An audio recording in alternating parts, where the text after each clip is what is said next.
There's an interesting contrast that we find in this week's Parsha between the Chumash and the Haftarah. In the Chumash, it describes Moshe Rabbeinu as telling Klal Yisrael and reminding them all of the past misdeeds and different occurrences that happened at different times in their life. And he throws out just places that we traveled. And he says, Ba'midbar. He says, Ba'arava. And each thing is pointing out something else. One is how we erred in this way. One is how we transgressed HaKadosh Baruch Hu's desire in this way. And Klal Yisrael got the hint. Just from a little word, we already realized what we did at that time, and we wanted to move on.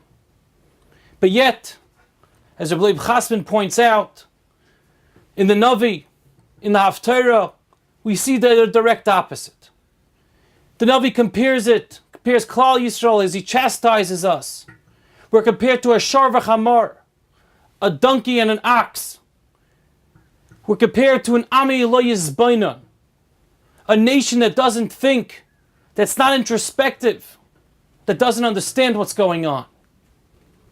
He says, on one hand, we see in the Torah that with one word, we already start thinking we understand it all. But yet in the Haftarah, we don't even understand anything, even lines and lines of Musar and guidance from our Nevi'im of that day. And Rabbi Chasman tells us that the world is really separated into two types of groups. There's a group that's a thinking people, that are people that are looking to grow, looking to understand, see something, contemplate it, act upon it. But yet there are others that no matter what they're seeing, it could be staring them in the face, but yet you're not going to find any movement. He says the difference is Adam HaChai and Adam HaMes. There's someone who's alive and someone who's unfortunately is not. How do we know the difference when a person's sleeping? What is the difference between him and an animal? They're both not active, not thinking, not involved, not alive for all practical purposes. The difference is, of course, that a human being, because when he gets up, when he or she becomes active, they'll start thinking, contemplating, being introspective, analyzing, using our minds and our brains, and doing something to help and benefit this world. But if when we get up from our slumber, we're still acting like we're sleeping, just in a vertical position, then what are we? Then we're no different than a shar and a chamar and an ami lo yisbain and an unthinking type of people. That is the difference between those who are alive and those who unfortunately are not, even though they're physically breathing. This is an interesting story. Reb Zev Leff recounts in one of his early days.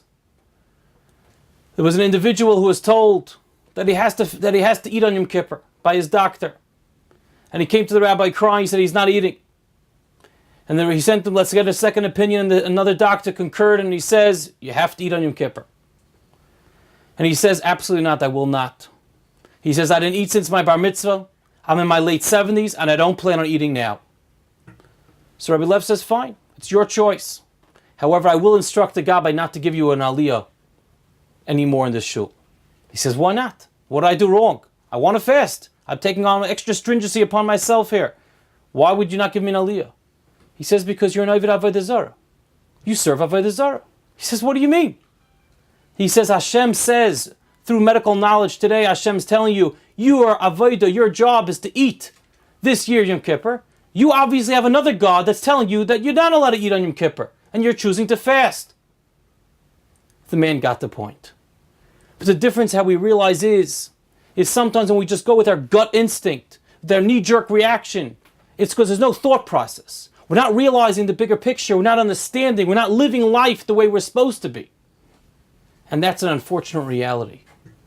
And that's what's causing us, as the Haftarah tells us, that's what our gullus is all based on.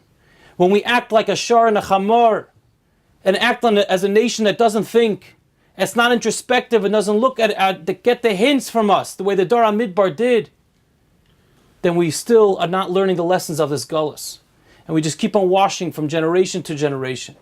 But could you imagine for a moment, if you would listen the way the Dor HaMidbar did, with just one word, and Klal Yisrael gets the point. We get the hint. We realize it, and we turn to HaKadosh Baruch Hu. We get it. There are things going on around this world that are supernatural. We understand HaKadosh Baruch Hu, you're all in charge. It's all about you.